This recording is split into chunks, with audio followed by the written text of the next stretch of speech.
Ondan sonra asıl alanımıza insan hakları açısından Arap Baharı'nı değerlendirmeye geçeceğiz. Buyurun. Thank you very much indeed, Mr. Hatameta. We are very, very happy to be here at SETA. Thanks to everybody for coming today. These are difficult times for Turkey. The earthquake is devastating. Our heart goes out to those directly affected, but to the whole nation of Turkey. Thank you for receiving us in these difficult times. I just started in Human Rights Watch in August as Director for Europe and Deputy Executive Director for the whole organization, one of them. Why go to Human Rights Watch? My background was as president of the Norwegian Institute for International Affairs, Norwegian SETA, if you like. I had good days there. Before that, Under Secretary General of the United Nations. I was the deputy in the Ministry of Foreign Affairs in Oslo for many years. I came to Human Rights Watch because it is an effective global force for human rights. It is an organization which has grown now globally with some 300 professionals, of whom most are researchers of the highest quality, like Joe Stork here, and Emma Sinclair-Webb, who is our Turkey researcher here present and who spends a lot of time in Turkey and speaks the language. Human Rights Watch, I think, is an example of how the world is changing. There are more and more organizations that is devoting itself to provide high-quality research and documentation on what are the facts on the ground in those countries where we need international action to protect and promote global human rights. We are all bound, Turkey and my country, Norway, or the United States or China, were bound by the same international law, the same human rights standards. Increasingly, these are being represented, and the Arab Spring is the latest of many spring times that has brought democracy to Eastern Europe, to Latin America, increasingly now, we hope, to the Middle East, to Africa, to Asia. These are exciting times. We see that there are more and more people who fight for human rights and democracy. But the people fighting from within need international support. They need international attention. And the reason we're coming here on this delegation of ours, I come from Norway, Joe from Washington, is to discuss with the Turkish government how we can work in dialogue with the Turkish government and see that we can jointly promote human rights. It's not by chance that we're coming to Turkey. Turkey is on the crossroads between North and South and East and West in the world, and Turkey is becoming increasingly important in the world. And with increasing importance comes increasing responsibility. So Turkey has a responsibility, given its economic strength, given its trade, given its investment around the globe, has a growing responsibility to also promote human rights, which the country is now trying to do in Syria and many other countries. We believe that Turkey needs the research, documentation and the facts from Human Rights Watch. Every single day we issue a number of press releases on what is happening in forgotten emergencies and in very much well-known places where human rights are at stake. I just checked our webpage, and please go to our webpage, which is updated every day. with new material. In the last 2-3 days, we documented, which became a world piece of news, the terrible executions that happened in Sirte when militias killed 53 Gaddafi supporters in the hotel, and they were executed. We have evidence of that. It was our researchers who found these people, who uncovered the truth, and within 24 to 48 hours, this was world news, and all governments had to relate to that. And of course, the new transitional government now feels watched, and that is important, because that will lead to more respect for human rights in the future in Libya, and the whole purpose of the UN sanctions and of the rebellion and of the NATO operation was to go from tyranny to human rights, not to go from one stage of repression to another one. We will help, like Turkey will, Libya to become a better place than it was. That's the whole point of an organization like Human Rights Watch. But we also issued reports in the last 2-3 days on Bahrain, on Moldova, on Japan's foreign policy in Burma, on the American foreign policy in Central Asia, on Tunisia's new constitution, and on Venezuela's harassment of free media, and on the LRA atrocities in Central Africa. So you see the scope of our work. I won't take much more time, just saying that Human Rights Watch started in New York in 1978 as Helsinki Watch. It was an organization overseeing the human rights implementation of the Helsinki Accord between East and West, which was basically the beginning of the end of the Cold War. Little by little, we had organizations like America's Watch, looking at human rights in North and South America. We had an Africa Watch, we had a Middle East Watch, and it all came together to Human Rights Watch in 1978. And since that time, the organization has gotten 28 offices all over the world. We now have offices and researchers certainly in the Americas, in Europe, in Africa, in Asia, in the Middle East, and on all continents.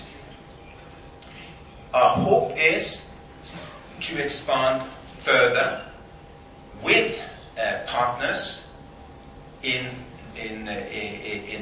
all corners of the world, because our vision is that we need to build the broadest possible coalition to defend the defenseless and to fight for basic human rights, so that all can have the freedom of expression and the freedom of assembly that we feel we have in this room here today.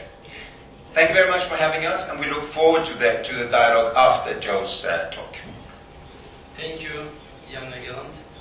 Teşekkür ederiz.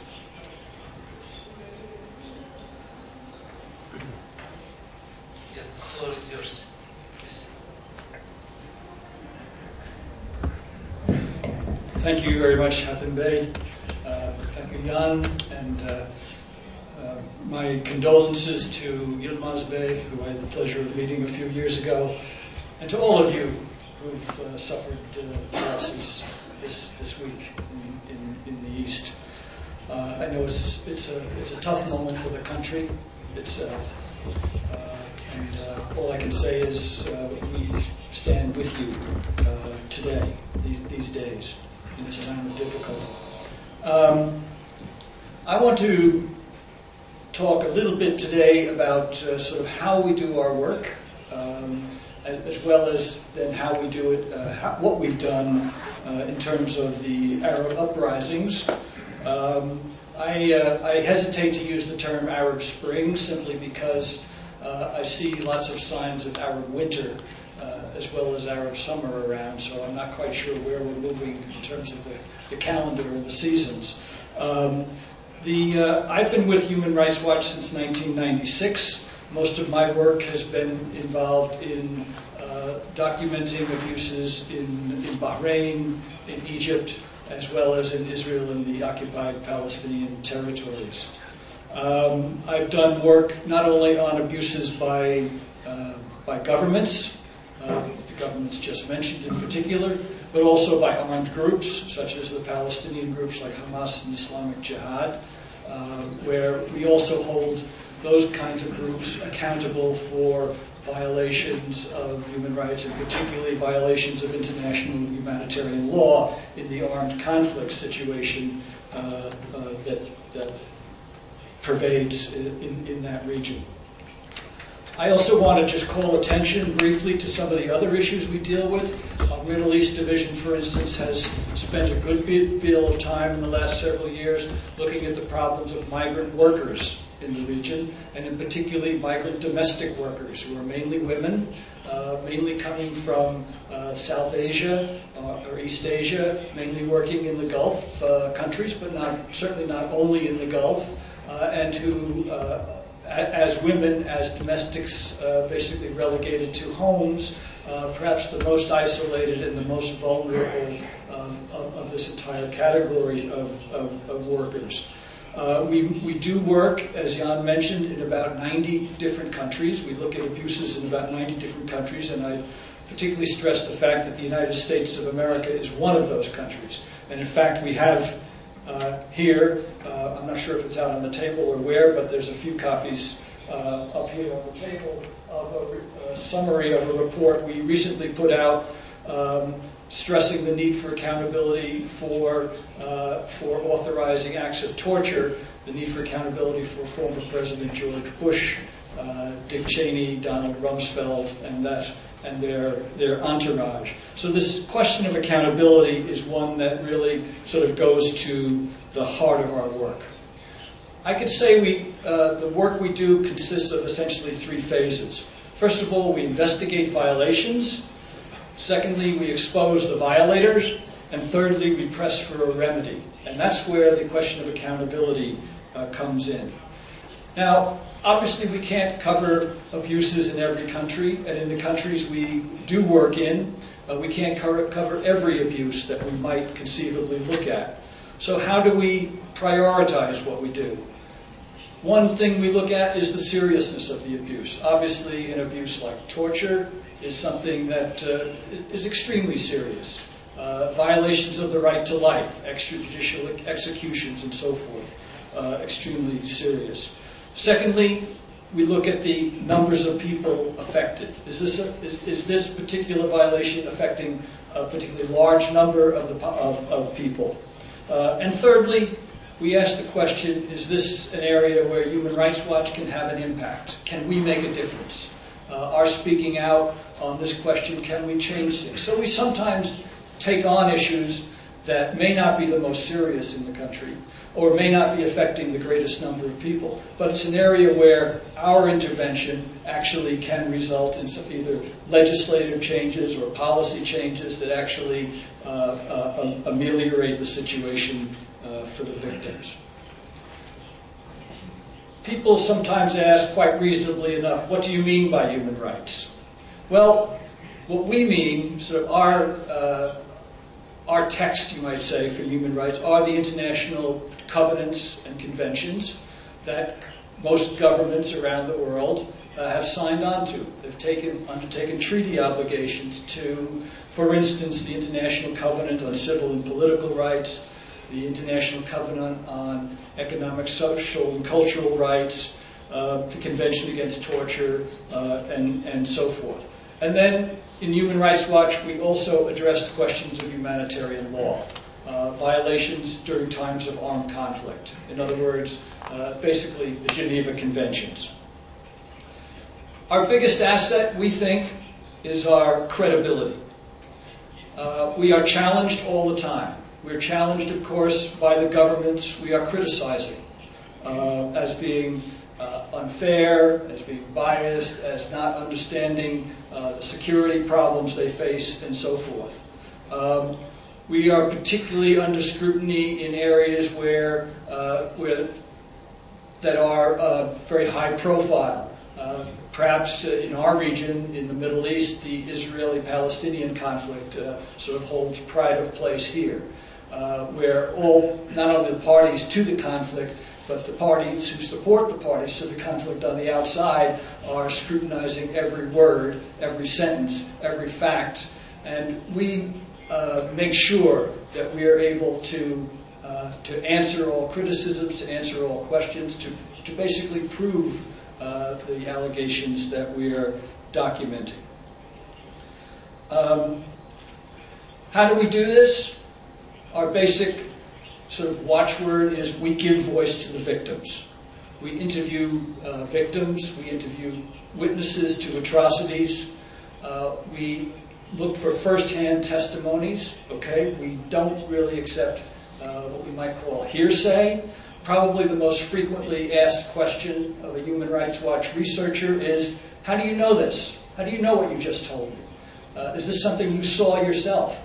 Oh, who told you? Did they see it? Can I get their phone number? Can I talk with them? So we track things down to the source. We show healthy skepticism, in other words.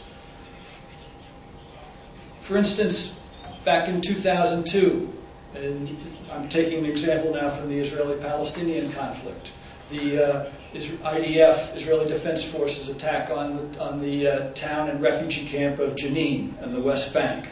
We were in there within days. We interviewed over 100 victims and witnesses.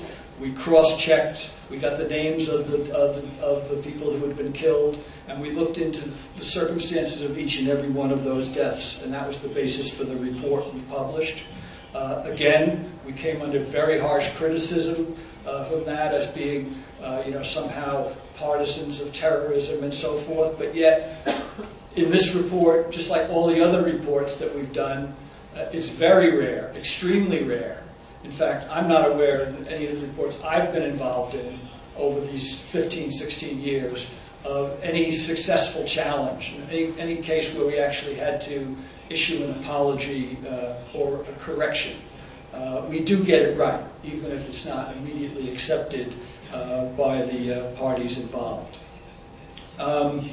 The other thing, besides witnesses, we also look for documents, court documents, for instance, trial records, medical records from hospitals and doctor visits, official statements. We go to governments, we go to the authorities involved in a particular situation. We ask for their point of view. They don't always agree to meet with us. They don't always, in fact, more often than not, they don't respond to our very detailed letters asking them about a particular situation, but we do reach out to them. We think it's very important that their perspective be included. And then the last point I'd make here is that we go for consistency. We make sure that the same level of scrutiny goes into each and every research report that we do. And we ensure that the kinds of things we advocate, for instance, if we are advocating a halt to arms sales to country X or country Y because of a particular set of violations, we make sure that this is a consistent call with what we've advocated, not just elsewhere in the Middle East, but what we've advocated in Latin America, in Africa, in Asia, and so forth, across the board. Let me share with you a couple of thoughts I have about human rights, and particularly the paradoxical place that Human Rights Watch plays, not Human Rights Watch, sorry, Human Rights plays in politics. At one hand, it is non-political, in the sense of being non-partisan, in the sense of being non-ideological. But at another level, human rights is intensely political, because after all, what human rights are is essentially claims that people make on power. It's what people demand of political authorities and coercive institutions generally. And the articulation and the formulation of rights in the treaties that I just mentioned is a political process. And the implementation of those treaties in terms of domestic legislation and so forth is a further product of political struggle in any country. The promotion of rights and international standards is itself a process, part of a process of political socialization, you could say. My view is that human rights is, at one level at least, essentially about the possibilities of practicing politics nonviolently, of conducting struggles for power and for influence nonviolently. And as options for practicing oppositional politics have closed down over the decades in much of the region I work on, you've seen so many people who had been political activists move into human rights work. At the same time, now that over the last 12 months, we've seen the kind of opening up, the spring, if you will. We've seen in some places like Tunisia, for instance, if you look at some of the people who were running in Sunday's Constituent Assembly election, some of those people were people who a couple of years ago were very active as human rights practitioners and human rights defenders. I'd say in terms of our work internationally, that the expanding consensus around internationally recognized political and civil liberties are a major component of the sort of dialectic that has shaped global politics since the middle of the 20th century. The problem, of course, now at this stage in the game, at this point in time, is the standards have been articulated. They are reasonably well known, certainly among governments. But the question is how to enforce them. So countries, by signing on to the international covenants, the Convention Against Torture, things like this, they take on obligations to respect those conventions. But what happens when they don't respect them? What happens when those conventions, those standards are violated? I think it's important to recognize that these conventions, these treaties, were not created by Human Rights Watch. They were not created by Amnesty International. They were created by governments. They were created by statesmen, by military leaders, also in the case of humanitarian law, Geneva Convention, by political leaders, military leaders who come together in international fora and produce these treaties. Now, groups like Human Rights Watch, over the last several decades, we pride ourselves in the role we have played in pushing governments to take these stands. We played a big role, for instance, in the convention to ban anti-personnel landmines. That was an effort that we were very much part of. I mentioned the work we do on migrant domestic workers, and recently there was a convention passed in Geneva under the auspices of the International Labour Organization for the protection of migrant domestic workers as well. Well, the remedy, it seems to us, is precisely in this area of accountability. What do I mean by accountability? I mean the obligation of a government, of a political authority, when there is evidence, prima facie evidence of serious violations of human rights law or humanitarian law, to undertake investigations where warranted, to carry out prosecutions, and to basically produce disciplinary measures or punishments, often involving prison sentences, commensurate with the seriousness of the offense. Now, we know that in many countries, including the United States, there's a lapse between what's required and what is done. And what we've seen, I think, in the last decade or so are some important developments in terms of increasing the likelihood of some measure of accountability in the form of, well, I could mention the International Criminal Court, for instance. Now, Turkey, as I understand it, has signed the Rome Treaty that sets up the court, although it hasn't actually ratified the instruments and hasn't sort of invested in the domestic legislation that would put it into effect. These are the kinds of steps that we encourage Turkey, as well as other governments around the world who have not yet done so, to do this. We've seen recently the role that the ICC can play in terms of the referrals, for instance, of the former leaders of the Libyan government, the leaders of the former Libyan government, to ICC jurisdiction. There's also the phenomenon of universal jurisdiction, so that for very serious offenses, like torture, for instance, like war crimes, any state that is party to the convention, the Geneva Conventions, the Convention Against Torture, can act.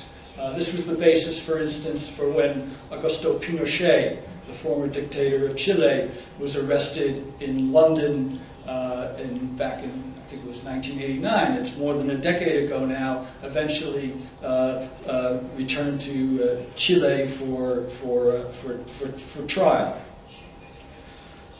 We saw it recently too in the aftermath of the Israel-Hamas war in Gaza, starting late 2008, early 2009, with the appointment of the investigation headed by Justice Richard Goldstone, which itself became a kind of a marker for, I think, for international justice efforts. Now, for various political reasons that I won't go into here, that report, the findings of that report and the recommendations for that report have certainly not been accepted by the main parties to the conflict, the Israeli government on the one hand and the Hamas authorities on the other hand. And for political reasons, various big powers in the United Nations, in the Security Council, have chosen to basically stalemate that effort rather than pursue it to its conclusion. But nevertheless, I think it's fair to say that the very exercise that produced the Goldstone report and the publicity around its findings and so forth is having an effect and will have an effect on the behavior of the parties to the conflict moving ahead. Let me turn just quickly to Egypt. I happened quite fortuitously to fly into Cairo on January 25th, the first day of large demonstrations.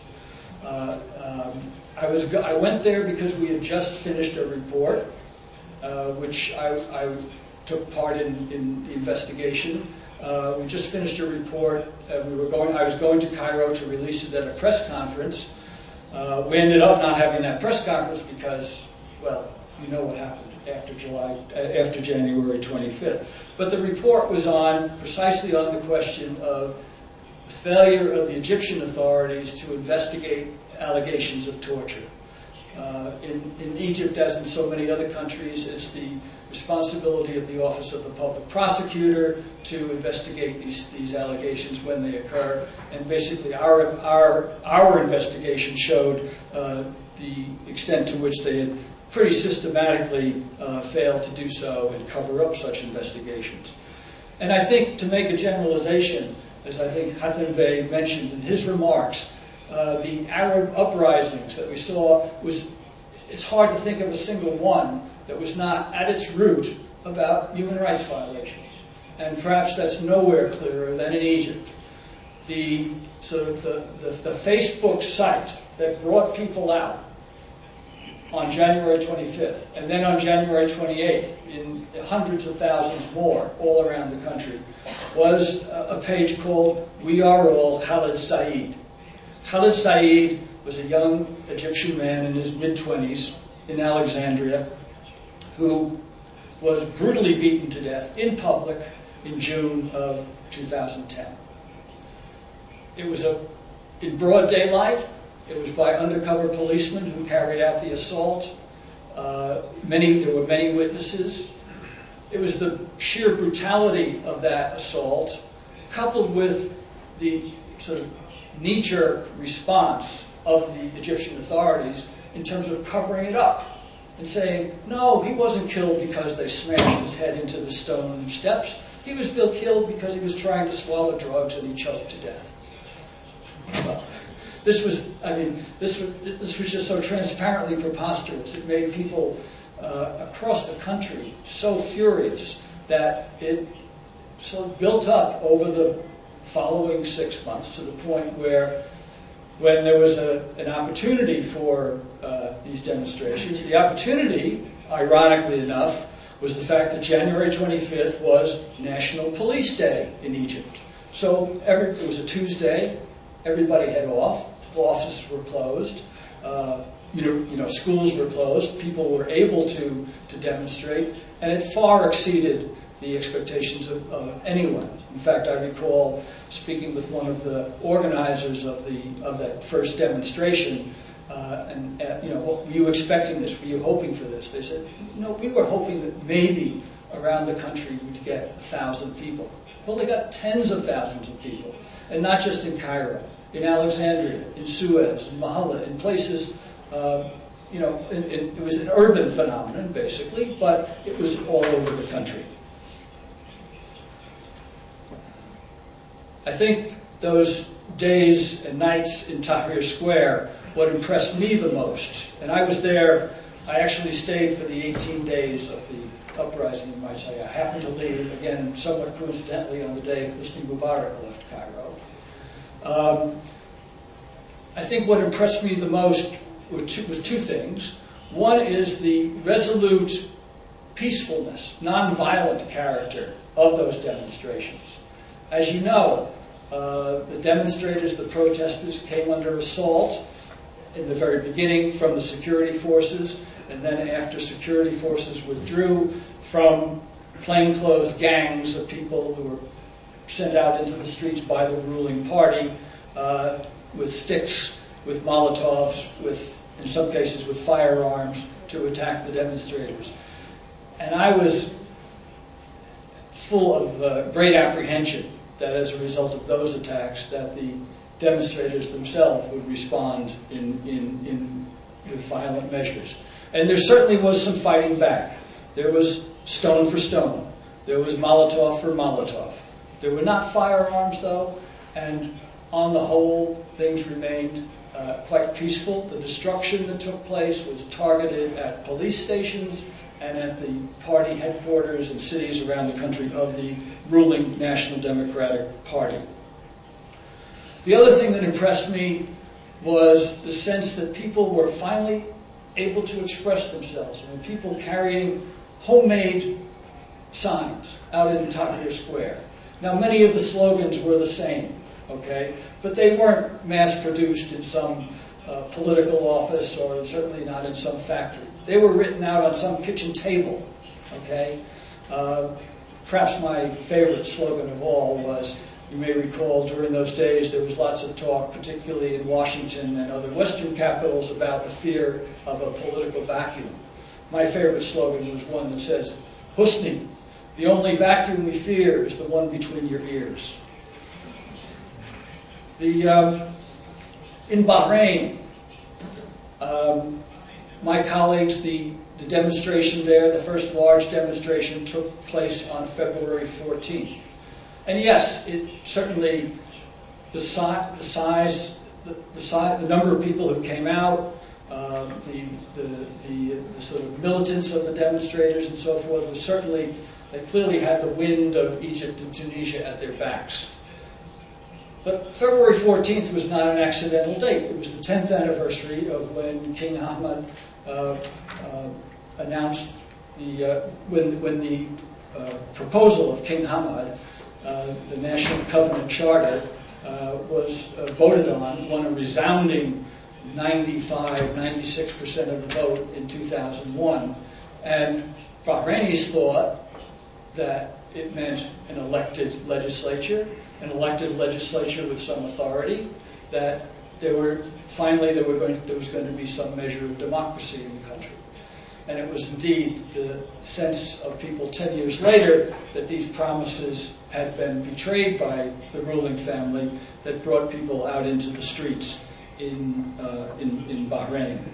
Syria, I don't think I have to say anything about that particular situation in the sense that you are close to it geographically, you are close to it, I'm sure, emotionally in many ways. Again, you know that what triggered things off when people finally moved into the streets in Syria in mid-March, it was a result of atrocities carried out by Syrian security forces in the town of Daraa.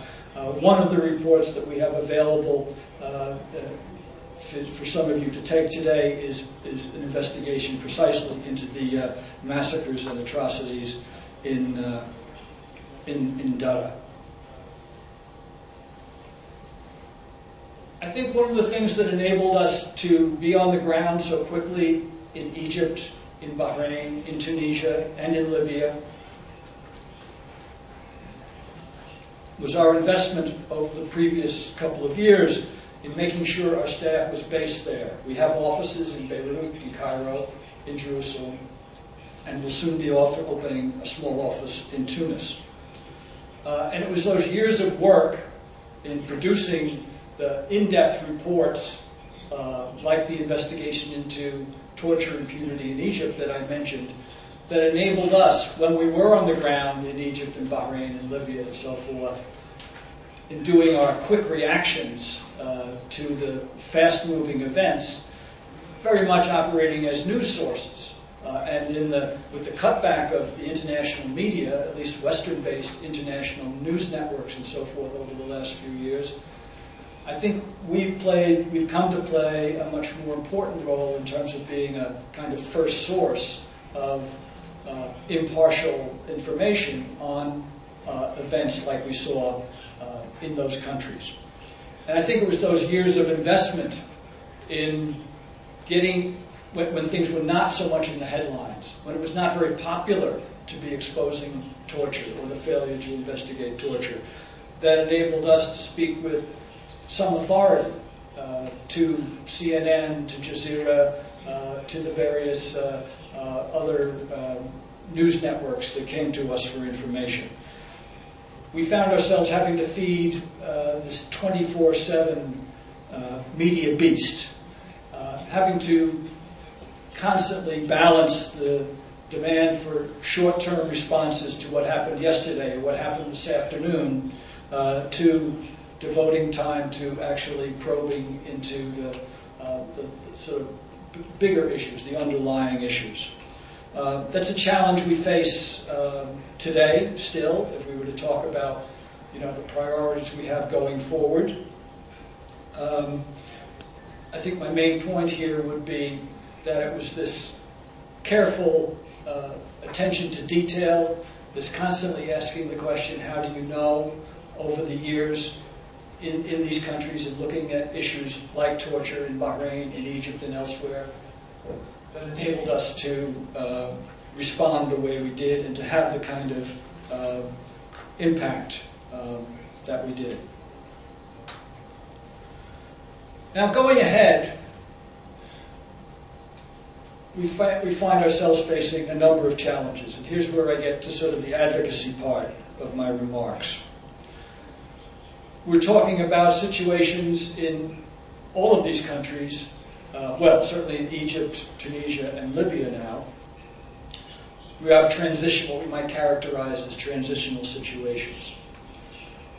So on the one hand, you have transitional authorities, a transitional government. How do we respond to that? The government, this transitional government, has limited authority and probably should have limited authority in terms of making far-reaching changes. But we do insist that even if, for instance, in Egypt, a constitution is suspended, as it has been by the military authorities, that we insist that the human rights elements, the rights protections that were built into the Egyptian constitution, no matter how flawed the policies were that brought us to this point, that these elements should not be suspended. And these are things that the government, even a transitional government, needs to insist on and to enforce. As well as, Egypt, in this case Egypt, but it could go for any country, its international treaty obligations. And here, not just the International Covenant for Civil and Political Rights or the Convention Against Torture, but also, for instance, the African Treaty on Human Rights that Egypt is party to, as well as Libya and Tunisia. perhaps relevant to Turkey, but also beyond Turkey, elsewhere in the region, the jurisprudence that has come out over the years from the European Court for Human Rights. There's a need also to bring existing laws into compliance with international standards, to stop enforcing bad laws, to stop enforcing laws that basically criminalized free speech or criminalized the right to freedom of association. And probably the most important thing going ahead, both in this transitional phase and looking over the longer term, is the independence of the judiciary. The need for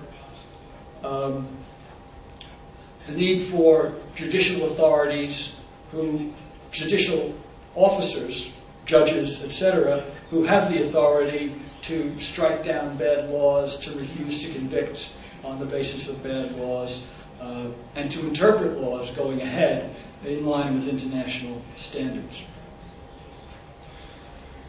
As Jan mentioned, we've also broadened our advocacy targets. Historically, as Human Rights Watch, as an organization that first came together in New York and in the United States, and has historically had its advocacy focus has mainly been, in addition to the government, the violating government involved, wherever it may be, would be on those Western powers, like Washington, like London, Paris, Brussels, who, because of the sort of north-south dynamics, because of the aid relationships, because of the military supply relationships, were able to have some influence on the behavior of the government whose violations we were criticizing. We don't think this is sufficient anymore for a number of reasons. One I've already mentioned in the case of the United States. The United States has lost a lot of its credibility in talking about accountability for torture because of its failure to pursue accountability as it applies to former high-level government officials. But for other reasons as well. We think there's a need to, we've recognized the fact that in many parts of the South, human rights is regarded not correctly in our view, but nevertheless the reality is it's regarded as kind of a Western phenomenon. It's not, it's a universal phenomenon. These treaties, as I mentioned, were not formulated by Human Rights Watch in New York. These treaties were formulated by governments that included representatives of countries of the South as well as of the North. But we think it's important for governments, particularly governments, for instance, that are making calls for inclusion as permanent members on the Security Council, for instance. I'm thinking of countries like South Africa and Brazil. That okay, you're demanding this kind of international political recognition, well and good. But part of deserving that recognition has to involve also taking on board, not only in your own domestic policies, but also as a foreign policy matter, human rights issues, and holding other governments to account for human rights violations. So, for instance, we considered it an important achievement that the UN Security Council, as well as other UN bodies like the Human Rights Council, move very decisively in taking up the question of Libya when Gaddafi's forces started its killing spree against demonstrators.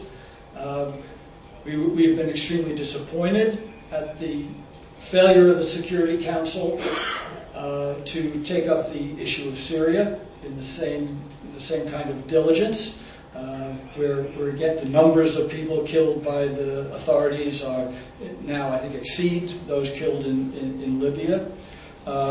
We recognize that the whole question of military intervention is a very fraught one, and that approaching Syria, the question of Syria in the UN after Libya brings with it a certain amount of baggage as a result of the NATO intervention. But we nevertheless think it's important, and we continue to spend a lot of our advocacy efforts in Johannesburg, in Sao Paulo, in other places, in terms of talking with the government officials, but also with the think tanks, with the editors, with the columnists, with the people who together help to formulate a country's foreign policies.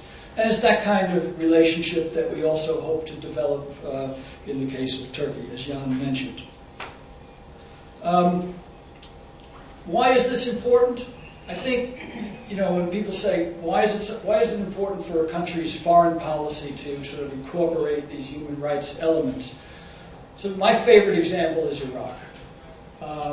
Human Rights Watch in the after the Anfal operation of the Iraq, Saddam Hussein's armed forces, security forces, the genocide campaign, not to mince words about it, against Iraq's Kurdish population.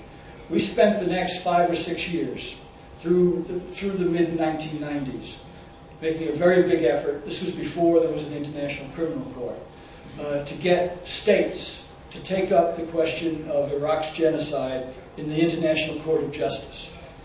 The International Criminal Court deals with individuals who are accused of serious crimes. The International Court of Justice deals with complaints of states against states. We had no success, needless to say, in terms of getting the kind of Security Council referral that would have allowed this to happen, or getting states, whether it be Washington, which of course had now a very well-developed adversarial relationship with Saddam Hussein's government, but also governments like the Netherlands, for instance, which is, kind of seen by many of us as kind of often a safe bet for where do you go to get a government to take up human rights issues. You go to a country like the Netherlands, perhaps, a small country that doesn't have the kind of political, strategic, economic stakes in the region. But even there, we simply weren't able to get traction on this. Now, I don't want to claim too much for this, but I can imagine that if we had been successful in that effort, if the international community had moved on the basis of Saddam Hussein's transparent, egregious human rights crimes in the 1990s, that we might have been spared what's happened in the aftermath as a result. Of course, not around human rights issues. They've been around issues of nuclear weaponization, chemical weapons, and so forth. Whether true or false is not the issue for me today. The fact is, those were the sort of stakes that became important in terms of decisions to go to war. But if human rights issues and humanitarian law issues had been taken seriously at the time, in the aftermath of the Anfal genocide campaign, I think Iraq certainly would have been a lot better off, and the rest of us as well. Let me just make one other sort of concluding plea. I think I always tend to speed up as my time is running out, to the penalty of causing the translators great problems. So my apologies. I think what I would suggest that things that Turkey might consider, for instance, in dealing with, let's take the country whose internal situation is most explosive today, and also the one, because of its geographical proximity, is of most concern to Turkey, namely Syria. I think Turkey would do well to consider ways that it might address the requests made by the National Transition Council, the new sort of collective Syrian opposition body that actually, I believe, was actually set up formally here in Turkey, in Istanbul. And they have a kind of a four-point agenda. It's not addressed to Turkey, but to the international community generally. One is they're asking for international and regional monitors, civilian observers, people who would be able to come into the country, and of course they'd require the acquiescence of, if not the formal invitation of the Syrian authorities to do this. So we realize it might be a step too far. But we nevertheless think there is a role for such civilian observers, human rights monitors, if you will, in a situation like in Syria, also in Yemen, I might add today. How can Turkey play a role in responding to this request? Well, for instance, in the Human Rights Council, in Geneva, the UN Human Rights Council, in the debates going as we speak in the UN General Assembly to support, and not just say, okay, we'll go along with it, but actually consider taking a leadership role in mandating UN human rights monitoring mission for Syria. Now again, at the end of the day, it would require the Syrian authorities would have to accept this, but it's an important call to put forward. And I think the fact that the Syrians themselves Syrian opposition is asking for this is important. They're also asking that the international media play greater attention to what's happening there. And I think here there could be a role for Turkish media as well as media from other countries. Thirdly, they're asking for humanitarian assistance. Obviously, particularly in cities and towns that are under siege by the military authorities, security forces. This is medical supplies, medical assistance, as well as other things are badly needed. And then lastly, they're asking for, as they put it, sanctions on symbols of the regime. I believe symbols of the regime in their discourse is referring to the top leadership personalities in Syria. Now, we know that Turkey has said publicly that they are considering, or perhaps have even undertaken some sanctions. We believe these should be sanctions that are not broad-based, but targeted to the people who are responsible for carrying out the crimes in Syria, rather than sanctions that would harm cause greater distress to the civilian population. I hope we've all learned our lesson from the saga of the Iraq sanctions in the 1990s, or Israel's closure of the Gaza Strip, still going on today. Those kinds of sanctions themselves violate human rights in a very significant way. I think Turkey is a country, and I'll conclude here, Turkey is a country that has obviously great geostrategic as well as commercial interests in the Middle East region. And it's our view that over the long term, over the medium term, and perhaps even in the short term, that sort of integrating human rights elements in a more open and public and transparent way into Turkish foreign policy could be good for business, could be good for Turkey's geostrategic aspirations, and I hope this is an issue that we can discuss in the time remaining this morning, as well as going ahead. We realize this is sort of a long-term investment that we are interested in making in terms of our relationship with civil society in Turkey as well as with governing authorities. So thank you for coming today, thank you for your attention, and I look forward to your questions. Thank you.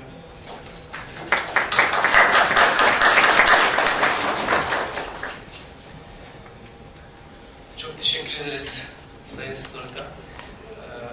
Şimdi bir soru cevap bölümümüz var. Bunu da yaklaşık yarım saat sürdürebiliriz. Soru sormak isteyen. Buyurun Gürsel Bey. Mevlüt buradayız. Buradayız.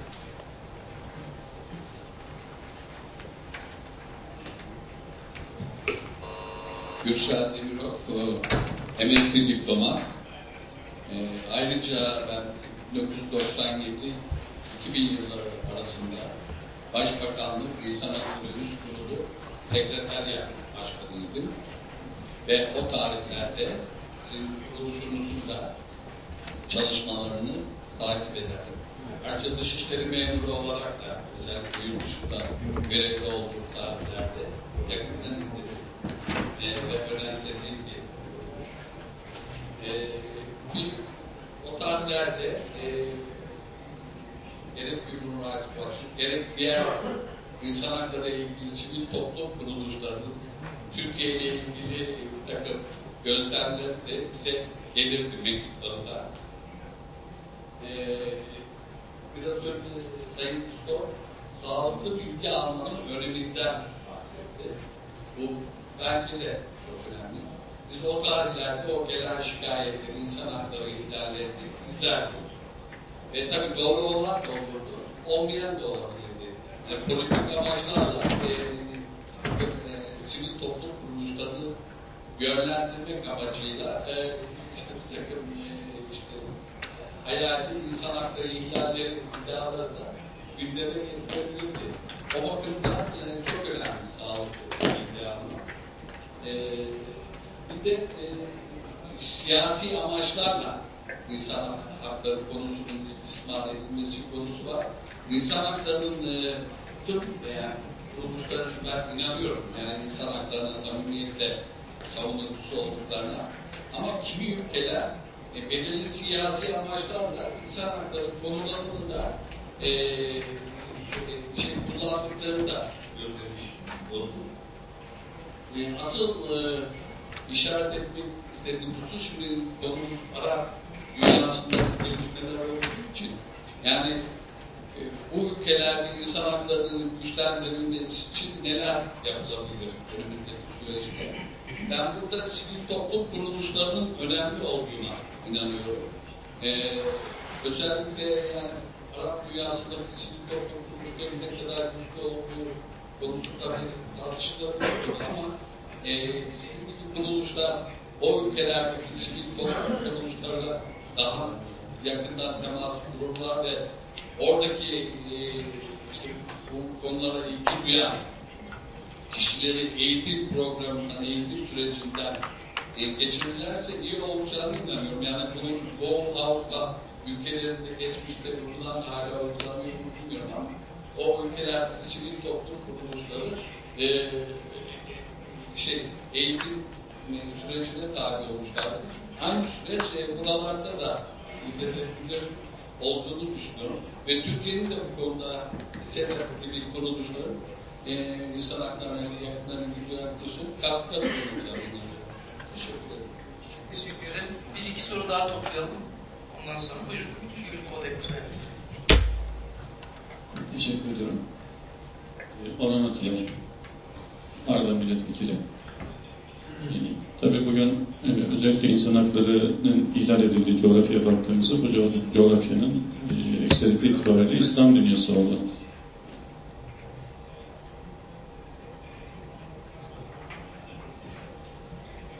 İnsan hakları ihlallerinin yapıldığı coğrafyanın genellikle İslam dünyası olduğunu görüyoruz. Tabii bu esasında yaşanan insan hakları ihlalleri ve buna benzer sorunlar bir sonuçtur. Bu sonuçları doğuran sebeplere, tarihi köklerine indiğimiz zaman genellikle sömürge savaşları ve sonraki dönemlerde özellikle sömürüye dayalı dış müdahalelerdir. Yani Rusya'nın Afganistan'a müdahalesi, mesela işte İsrail'in Filistin topraklarını işgal etmesi, Amerika'nın Orta Doğu'yu sürekli kendi kontrolünde tutması, Irak'ı işgal etmesi, Afganistan'ı işgal altında tutması ve benzeri. Özellikle İslam dünyasındaki monarşik rejimlerin Batı tarafından da uzun yıllar himaye edildiğini, bu topraklarda demokrasinin gelişmesinin büyük engelinin Batı dünyasında olduğunu biz inanıyoruz bu açıkça. Dolayısıyla insan haklarının ihlallerini bu coğrafyada araştırmak elbette gereklidir ama ondan önce de Batı dünyasındaki siyasi otoritelerin bu konuda hesaba çekilmesinin gerekli olduğuna inanmıyor musunuz? Bana göre sorunun kökenine inmek istiyorsak, sorunu daha köklü bir şekilde çözmek istiyorsak oradan başlamamız gerekiyor. Teşekkür ederim.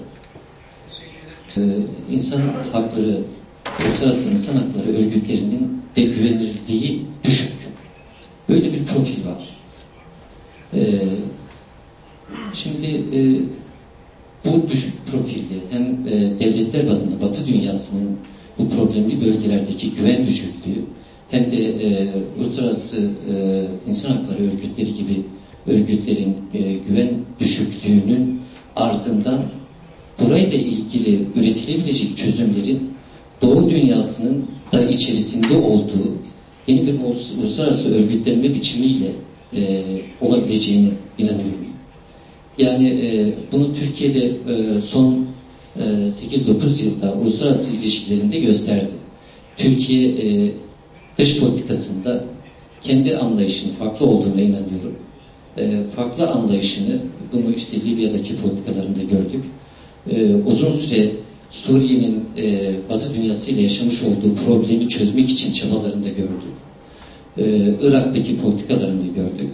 Böyle Doğu-Batı arasında Doğu'nun kendine ait problemlerinin çözümlerini de üretebileceği bir anlayışla bir uluslararası insan haklarının yeniden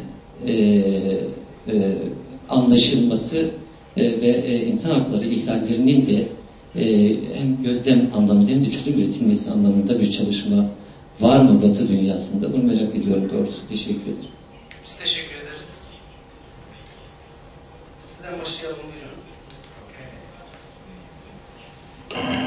Thank you very much. I'll be succinct. Thank you for your questions and very good observations. Indeed, several focused around the image of human rights organizations and human rights critics often being Western and their credibility and effectiveness as they work around the world. Now, Human Rights Watch, like I would say Amnesty International and other organizations, are acutely aware that we need to be non-partisan, impartial, and base our work on documented facts and truths. There is a history of problems in the West. You know, 2 world wars, colonialism, imperialism, everything. However, we fundamentally believe with the human rights advocates on the front lines, in Syria, in Egypt, in all of the countries that Joe mentioned, in Congo, in Sudan, in China, we believe that the facts speak for themselves. So I trust you agree that if somebody is in jail in Burma, Burma cannot say, well, we would rather like to talk about Western colonialism in Africa than talk about us imprisoning people in Burma. You know, in our reports, there are hundreds of footnotes. You know, the sources are very well researched. There are hundreds of interviews behind a report. The truth speaks for itself. Now, I agree that we need, and we are increasingly working with local organizations. They are our partners. They are very often our partners in advocacy, in finding solutions. Joe just mentioned the 4 points that the Council in Syria is asking for. We believe that these are good asks in a way. So it's not Washington asking for these, or London, or Brussels. It's the Syrians asking for that. So, and that is the joint responsibility. I mean, we now have to say, Turkey is a leader. Turkey is not a Western nation.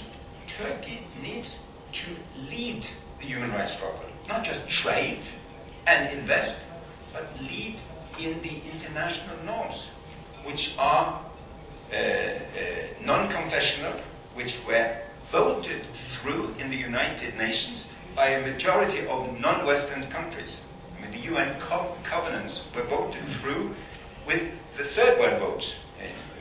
30, 40 Western states, yes, but more than 100 non-Western states voted for these for these rights. Now,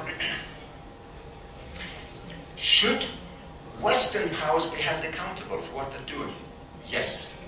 That's why there are, hundreds of Human Rights Watch reports on what, for example, the United States did and Europe did in the war on terror.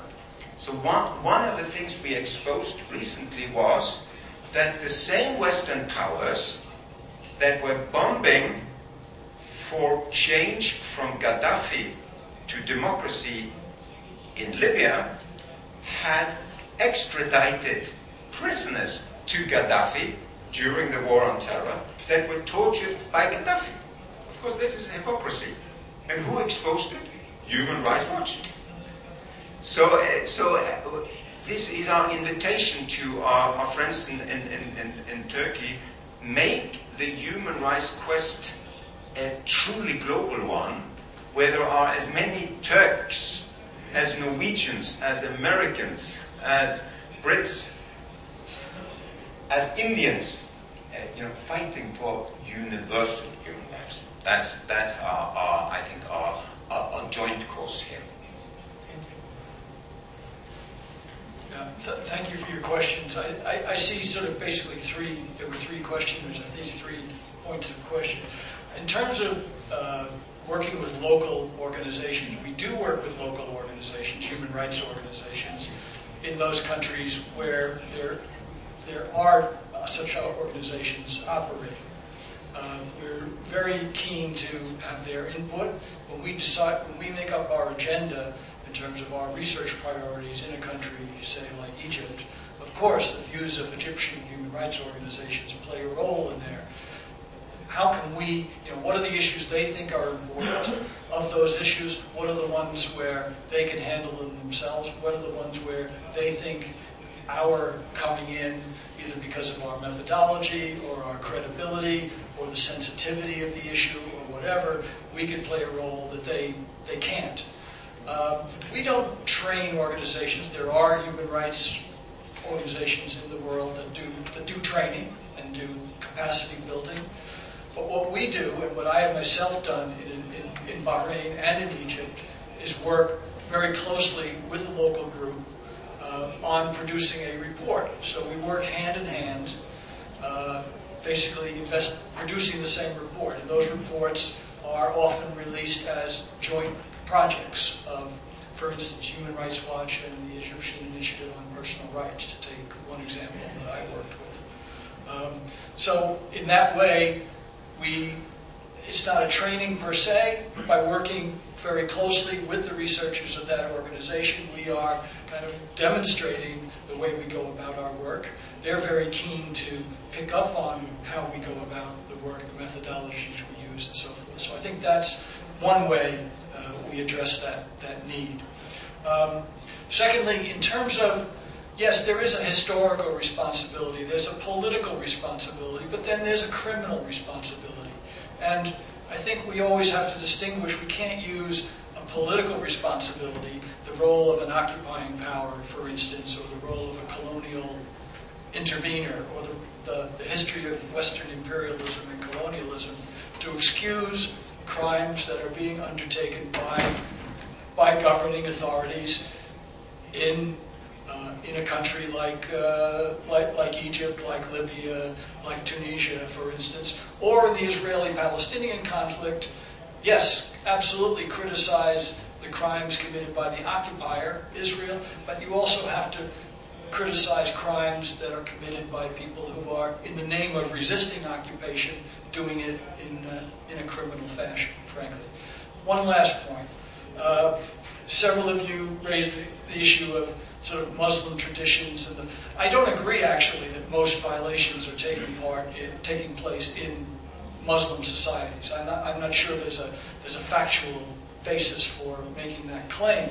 I also think that what's happened in this past year has shown very conclusively, as if, for those people who, in the outside, who weren't paying attention to what was going on in Turkey over the last decade, the idea that somehow there's an incompatibility between Muslim values and values of democracy, or Muslim values and human rights, the idea that these are incompatible, what's happened this year should put that to rest once and for all. I've always thought that the question of, are human rights and Islamic values incompatible or is Islam and democracy incompatible was absolutely the wrong question. The right question, to my mind, in this part of the world is oil and human rights compatible? Is oil and democracy compatible? And based on the evidence of Western silence in Bahrain and Saudi Arabia, I'd say that's still the operative question. Thank you. Buyurun. Sonra size geleceğim. Evet, Emin Ekmen serbest avukat. Ben öncelikle örgüt yöneticilerine geçen yıl Türkiye'de yasa dışı protestoların örgüt suçu sayılmasına ilişkin yayınlamış oldukları rapor nedeniyle teşekkür ediyorum. Gerçekten hem içerik hem de verilerin sağlıklılığı açısından çok ciddi bir çalışmaydı. Emeği geçen, yazımına katkıda bulunan arkadaşlara teşekkür ediyorum vesilenizde. Bu sorunun da halen Türkiye'de de devam ettiğini bir not olarak düşmek gerekiyor. Şimdi bundan sonra ben 2 soru sormak istiyorum. Birincisi, Sayın Konuşmacı konuşmasında sadece devletler değil, silahlı örgütlere yönelik de bir takım izlemeler yaptıklarını ve bunu kamuoyuyla paylaştıklarını belirtiyorlar. Kendilerinde çok iyi bildikleri üzere Türkiye'de bir Kürt meselesi var ve 2000'li yıllara kadar hepimiz tüm sivil alan ne yapmaması gerektiğini ve ne yapması gerektiğini Türkiye Cumhuriyeti Devleti'ne yönelerek söyledik ve 2000'den sonra çok ciddi bir dönüşüm yaşandı. Şu anda en azından insan hakları ihlallerinde Türkiye Cumhuriyeti Devleti'nin kendi doğal sınırlarını önemli ölçüde çekildiğini söyleyebiliriz. Elbette verilmesi gereken hak ve düzenlemeler açısından önemli boşluklar ve atılması gereken adımlar da var. Şimdi diğer Hamas örneğinde olduğu gibi Türkiye'de de silahlı faaliyet gösteren PKK'ya yönelik olarak Human Rights Watch'un bir izlemesi var mı? Özellikle son 6 ayda tamamen sivilleri hedef alan ve Türkiye Cumhuriyeti Devleti'nin yeniden güvenlik konseptine hapsetmeyi hedefleyen çok ciddi saldırgan bir tutum görüyoruz. Bu geçmişte de defalarca yaşandı ama son 6 ayda artık zirve yaptı. Kuruluşunuzun bu konuda bir incelemesi, izlemesi var mı? Buna ilişkin uluslararası kamuoyuna ve örgüte yönelik bir takım çağrıları oldu mu? İkinci olarak da somut olarak Bahreyn'de son durum nedir acaba? Suriye'deki kadar Bahreyn'in gündemleşememesinde her iki sayın vekilin sormuş olduğu Batı'nın stratejik çıkarları açısından da bir örtüşme var mıdır? Teşekkür ederim. Teşekkür ederiz. Buyurun. Ön tarafa alalım öylece. Hanımefendi. Hatice Altuntaş, bu insan haklarıyla sivil toplum düzeyinde ilgilendim. Programı hazırlayanlara ve bu alanda enerji tüketen insanlara teşekkür ediyorum, kutluyorum. Şimdi ben bu insan hakları savunuculuğunda, mücadelesinde hak konusunda şöyle tespitlerim oldu. Hak öyle kutsi bir şey ki nasıl güneş balçıkla sıvanamazsa hak da asla üzeri örtülmüyor. Ve hiçbir şekilde ihlal gizli de yapılsa gizli kalmıyor. Yani hakkın doğasında bu yok. Biz ihlalciye boyun eğmeyi içselleştirmemeyi ve de ihlalciyi de böyle bu fiilinde devam ettirmemeyi bilinçlendirme çalışmalarında bu hakkın doğasından yola çıkamaz mıyız? Human Rights'ın bu konuda çalışmaları var mı? Mesela yakında bu söylediklerime delil teşkil ediyor. Hak ihlalcisi bu Kaddafi'nin zelil bir şekilde öldüğüne şahit oldum. Yani bütün ihlalciler aslında sonu onursuz bir şekilde ölmektir. İhlale boyun eğerek, içselleştirerek karşı çıkmayanlar da zelil yaşarlar. Bu konuda bilinçlendirme çalışmalarının çok önemli olduğunu düşünüyorum. Teşekkür ederim. Teşekkür ederiz. Son bir soru alalım bu tur için. Buyurun. Süleyman abi.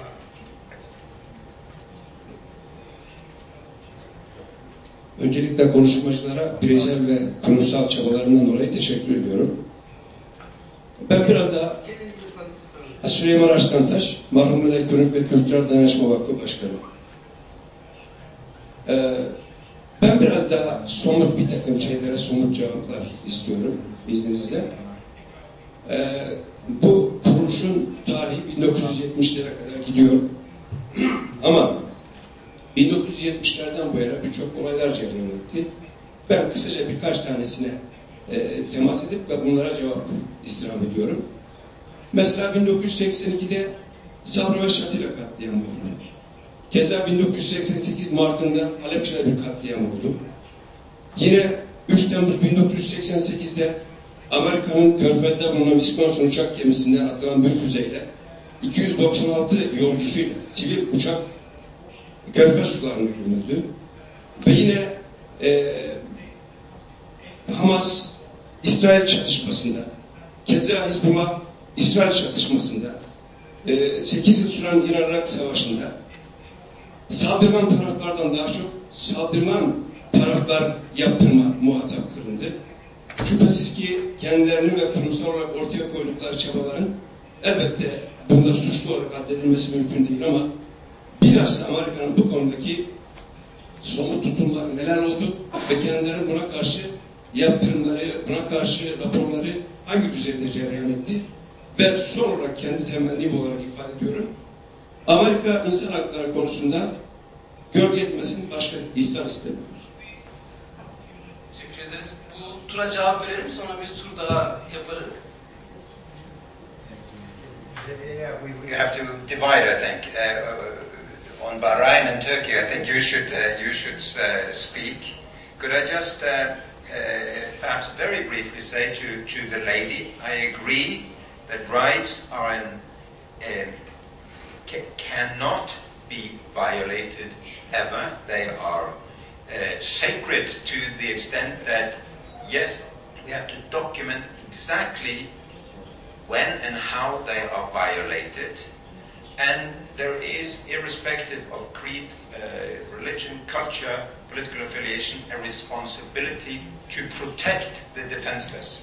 And we also see that in all philosophies and all religions and so on. And a point on Gaddafi is that he should have been put before a court, national or international, to meet justice for all of the terrible things he had done. It was bad. If he was executed as a prisoner, and we've asked for an investigation.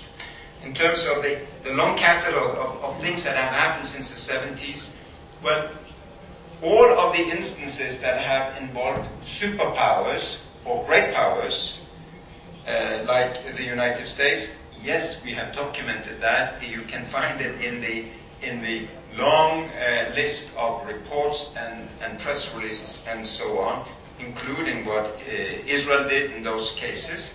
But of course, we also look at the other side. I mean, we look at all sides, and what I would always urge people to do is look beyond, what are the political affiliations and tendencies to what are the facts and the rights of the people. But it is important to note that the single country in the world that we've had devoted most research on its policy is probably the United States, because we also been close there. And most times there have been a report and so on any country, it's been the United States through the history of the organization. It has a lot of full-time researchers looking at and criticizing on what is happening in the US and elsewhere. So rest assured, we are as critical of the countries that we grew from as we are of any other country.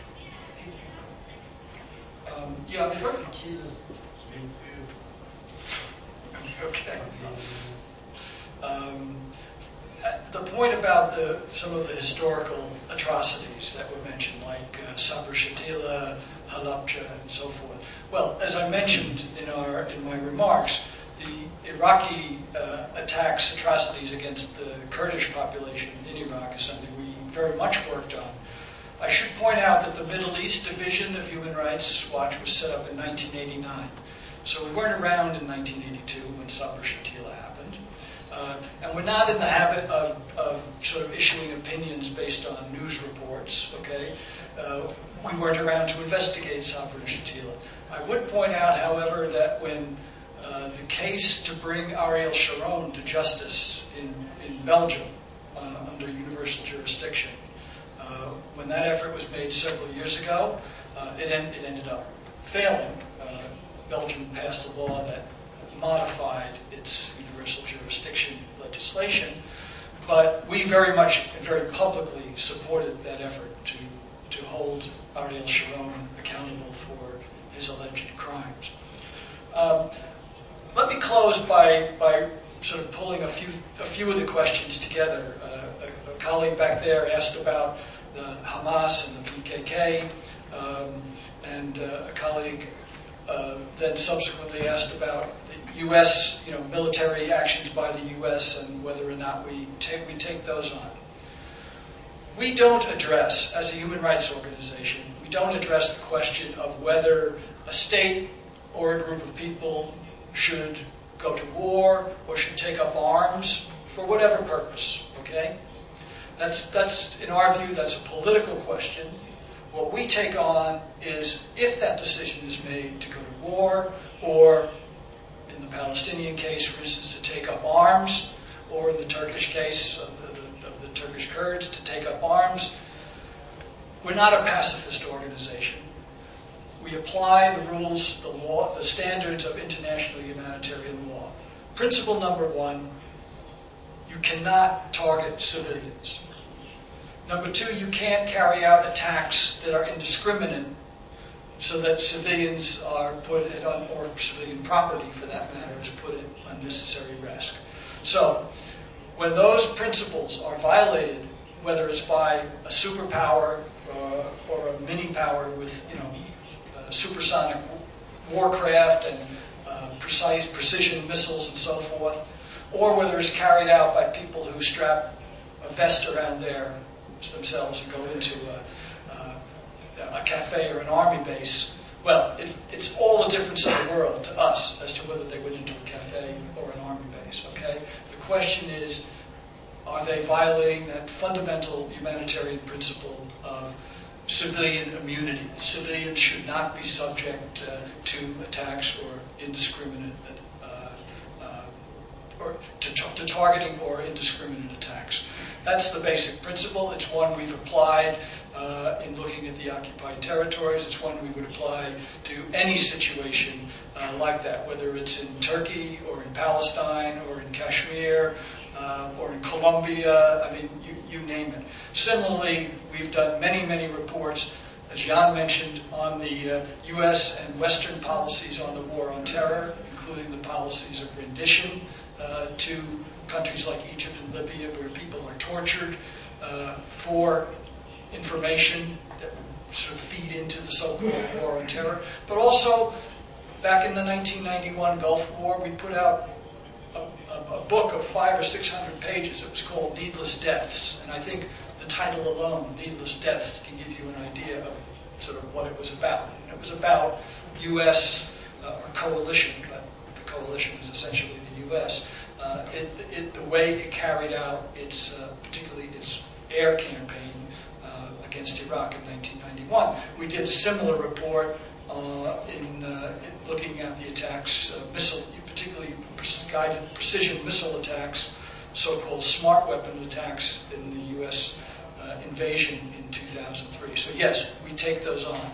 Have we succeeded in getting the violations to cease?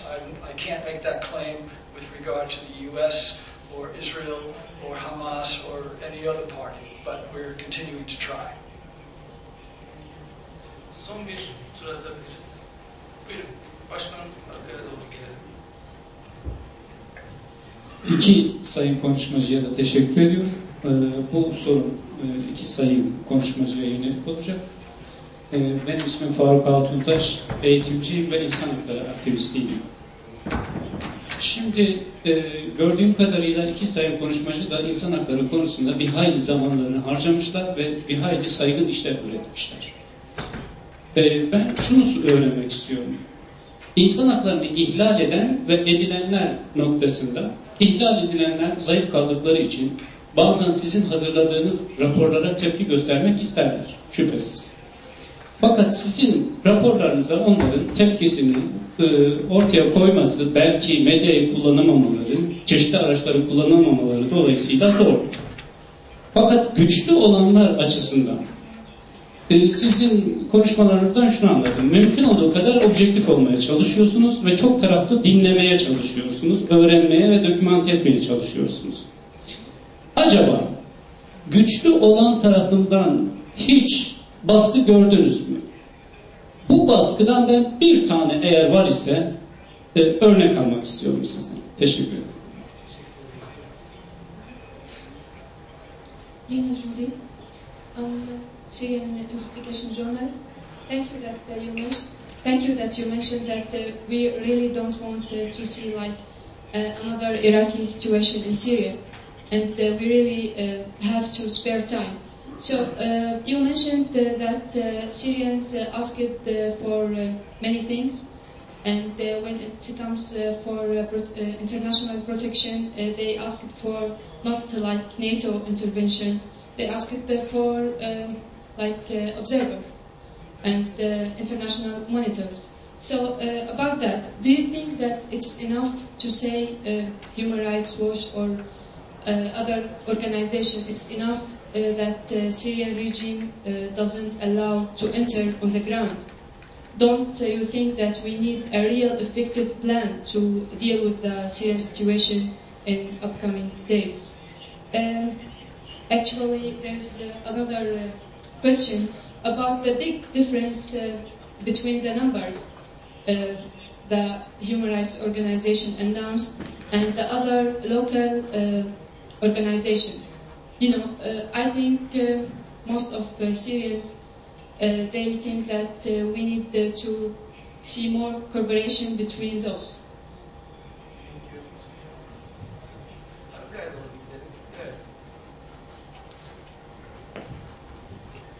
İsmim Adem Seleş. Şimdi insan hakları, demokrasi, adalet gibi kavramlara toplumların ya da kişilerin yükledikleri anlamda farklılık arz edebiliyor. İçinde yaşadığı toplum, coğrafya ya da inançları ya da ideolojileri bu kavramlara yükledikleri anlamları farklılaştırabiliyor.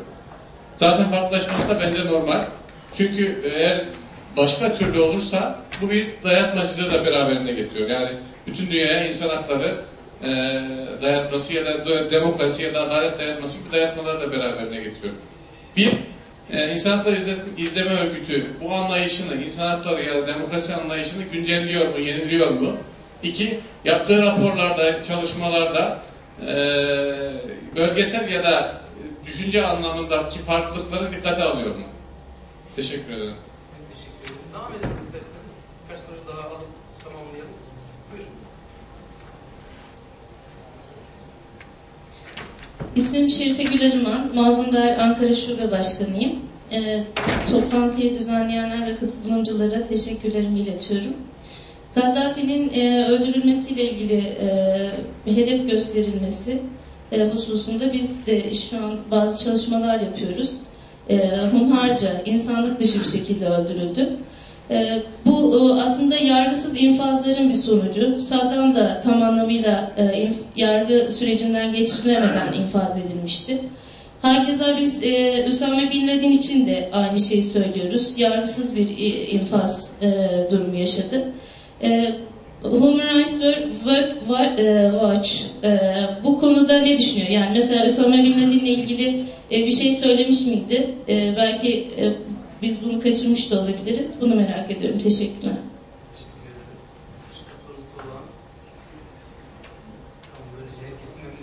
Son bir soru arkada var.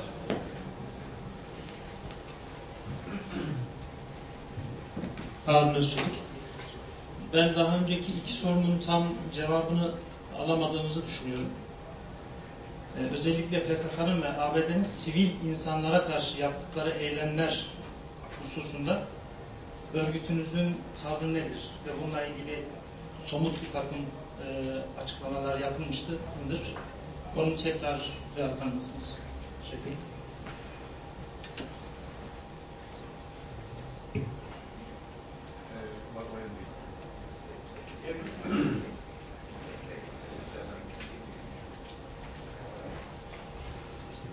I think we have responded.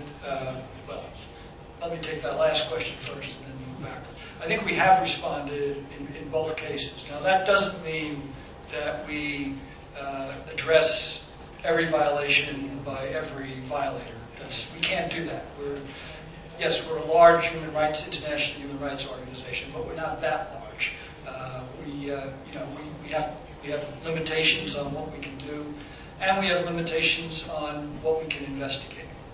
So, as to the point about the Gaddafi, Saddam, Osama bin Laden that the colleague asked, we have publicly said that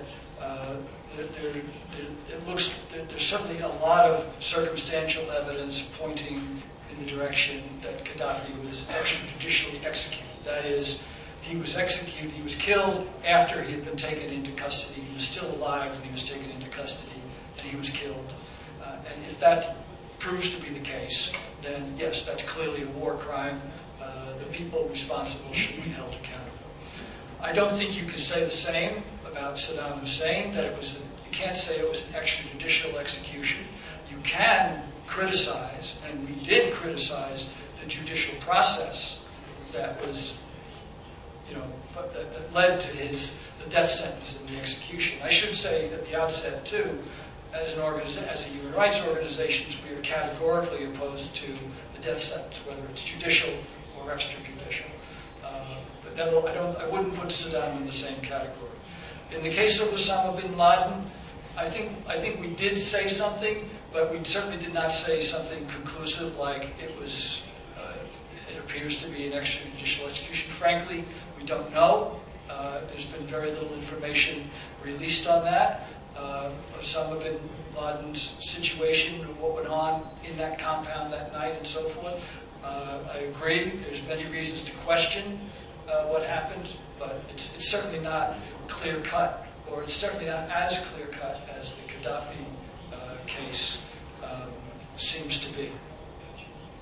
Let me just take on one other point that was raised, at least as I understood, the question of how we can be effective in our request. For instance, given the grave situation in Syria, the person asked two questions. One is, why the difference in the numbers of casualties that we report versus what some of the Syrian groups report?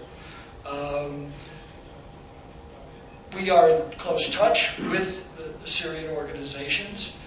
We tend to be very conservative in reporting casualties in terms of how those we can actually document.